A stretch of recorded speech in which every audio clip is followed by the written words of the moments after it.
আমরা গরিব মানুষ, আমার বিপিএল কার্ড, আমরা স্বামী স্ত্রী দুজনে ভাতাটা দিয়ে চলি। আমার 2 মাস 2টা ভাতা ঢোকে না। কেরে দাদা আমার ভাতা ঢোকে না? সাইবার ক্রাইম থেকে বন্ধ করে রাখছে। আমি টাটা, বিড়লা, মুকেশ আম্বানি এবং গৌতম আদানি নই। আমি তাদের মতো ধনকুবের নই। আমি অতি ক্ষুদ্র একজন দরিদ্র কৃষক। আমার বয়স 75। বয়সের ভারে এখন কৃষিকাজও করতে পারি না আমি। সরকার আমাকে বৃদ্ধ ভাতা দেয়। এই বৃদ্ধ ভাতার টাকা দিয়ে আমি এবং আমার স্ত্রী কোনো রকমে বেঁচে আছি। বিগত 2 মাস ধরে আমি বৃদ্ধ ভাতার টাকা পাচ্ছি না। ইউকো ব্যাংকের বিশ্রামগঞ্জ শাখায় গিয়ে ব্যাংক কর্তৃপক্ষকে জিজ্ঞেস করেছি, কেন আমার 2 মাস ধরে ভাতা পাচ্ছি না, কেন আমার ইউকো ব্যাংকের বইয়ে অ্যাকাউন্ট নম্বরে 2 মাস ধরে বৃদ্ধ ভাতা টাকা ঢুকছে না। দরিদ্র বৃদ্ধ ভাতা প্রাপকের প্রশ্নের উত্তরে ব্যাংক কর্তৃপক্ষ জানায় তার অ্যাকাউন্ট নাকি সাইবার ক্রাইম থেকে বন্ধ করে দেওয়া হয়েছে। এই কথা শুনে ভীষণভাবে মর্মাহত হয়ে পড়ে দরিদ্র কৃষক বিদ্যাসাগর দেবনাথ।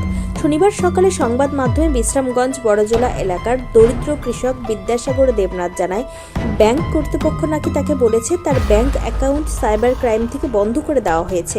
এই কথা শোনার পর অবাক হয়ে ব্যাংকের সামনে 1 ঘন্টা দাঁড়িয়ে থাকে দরিদ্র কৃষক বিদ্যাসাগর দেবনাথ। শনিবার সকালে সে বলে, আমি অতি ক্ষুদ্র সাধারণ কৃষক। আমার ব্যাংক অ্যাকাউন্টে সবসময় 500 অথবা 600 টাকা থাকে। আমার ব্যাংক অ্যাকাউন্ট টাটা বিড়লাদের মতো নয়। আমার ব্যাংক অ্যাকাউন্টে সাইবার ক্রাইম কোথা থেকে এসে থাপা বসালো?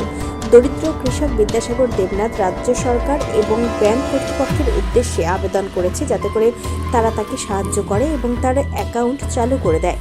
না হলে বিদ্যাসাগর দেবনাথ এবং তার স্ত্রী মায়ারানী দেবনাথকে না খেয়ে মরতে হবে। কারণ এই বৃদ্ধ বয়সে তাদের একমাত্র সম্বল সরকার প্রদত্ত বৃদ্ধ ভাতার যৎসামান্য 2000 টাকা।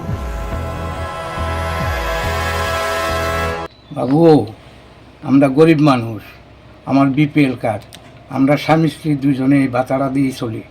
পোলাপানও সাধারণ কাম করে বাইরে থাকে। আমরা পরিবারের কিছু সাহায্য করো এমন কোনো উপায়ও নাই। আমার 2 মাস 2টা ভাতা ঢুকে না। জানুয়ারি মাসে গেছি, ঢুকছে না। ফেব্রুয়ারিতে গেলাম, ঢুকছে না। কেরে দাদা আমার ভাতা ঢুকে না? সাইবার ক্রাইম থেকে বন্ধ করে রাখছে। আমি কি দাদা টাটা বিড়ালা না মুকেশ আম্বানি, গৌতম আদানি? সরকারের কাছে আমার অনুরোধ, না হলে আমরা না খেয়ে মরুম। আমার ব্যাংকের অ্যাকাউন্টটা যাতে ঠিক করে আমার টাকাটা ঢুকে ব্যবস্থা করে দেয়, এটাই বাবু আমার কথা। আমার বিশ্রামগঞ্জ ইউকো ব্যাংক। আমার নাম বিদ্যাসাগর দেবনাথ, এ জায়গাটার নাম বড়জোলা গাঁওসভা। আমার বয়স 75 বছর। আমরা স্বামী স্ত্রী ভাতা দিয়েছিল। ব্যাংকে কইছে এই সাইবার ক্রাইম থেকে নাকি আমার অ্যাকাউন্ট বন্ধ করে রাখছে। সাইবার ক্রাইম যে কী জিনিস সেটাও বুঝি না। তারপরে যে গেলাম তো কী করণ, আমরা তা কিছু করণের নাই।